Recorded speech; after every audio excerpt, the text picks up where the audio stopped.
Hi everyone, and welcome to Havachat English. I'm Serena, and today I want to tell you a story about family conflict, anger that gets out of control, and how mindfulness, simply paying attention to the moment, can change the outcome. It's not just a story about fighting and making up.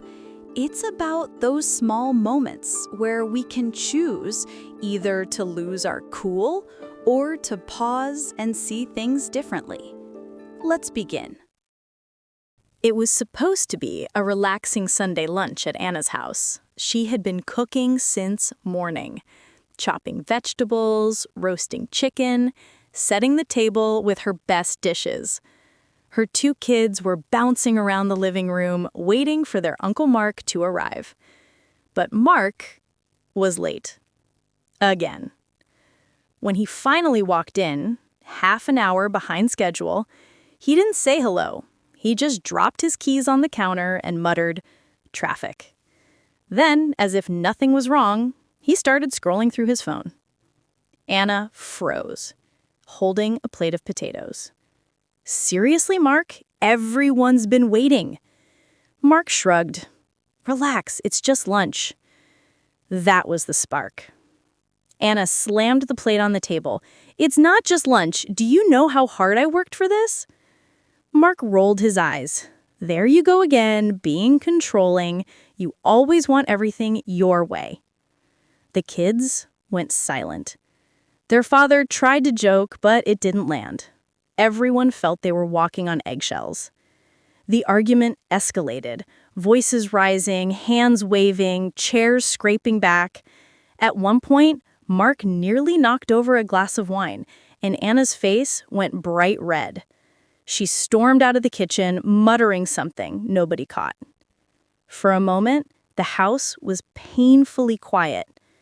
Then, all eyes turned to their grandmother, who was calmly shelling peas in the corner. She hadn't said a word during the fight. Her breathing was slow, her movements steady, almost like she wasn't affected by the storm around her. Finally, she spoke.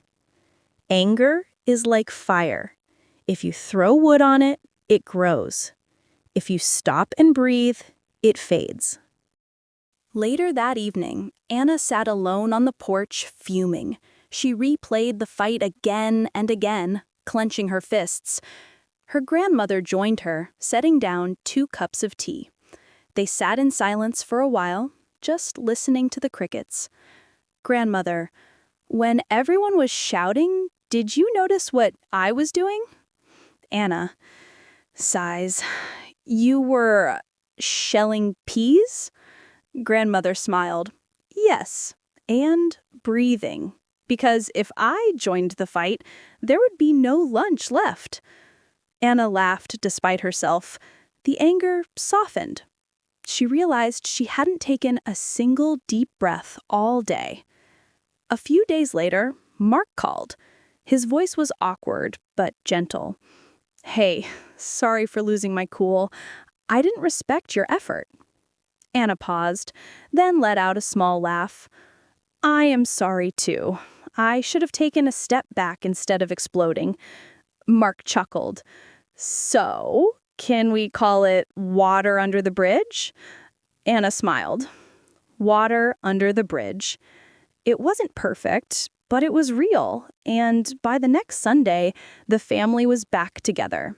This time, laughter replaced shouting. And yes, Mark showed up on time. Vocabulary review. All right, let's look at some key phrases from the story. Repeat after me, and then I'll explain. 1. Lose your cool. Lose your cool.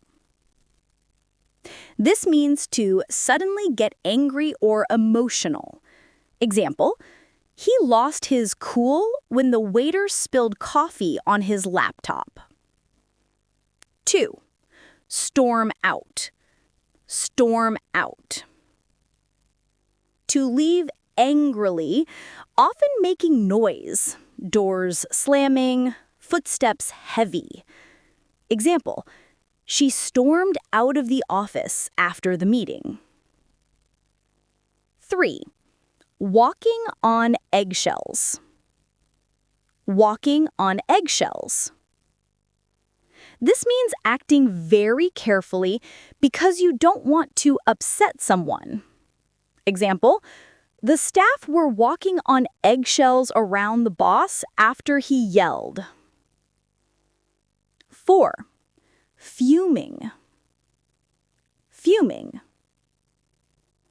To be very, visibly angry, like smoke is rising from your head. Example, he was fuming after his colleague interrupted him again. 5. Water under the bridge. Water under the bridge.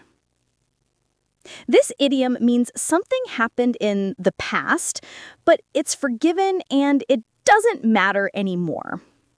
Example, they used to fight a lot, but now it's water under the bridge. So what's the lesson here? Families argue, tempers flare, that's normal. But when we lose our cool, we always have a choice. Feed the fire or take a step back and let it pass. Next time you feel anger rising, try one of today's phrases. Say it out loud, breathe, and notice how the tension changes. If this story spoke to you, subscribe and share it with a friend. And remember, more learning is waiting on our website. The link is in the description. Also check out our other videos. Just click on the screen. You'll find plenty more stories and lessons waiting for you. Thanks for listening with Havachat English.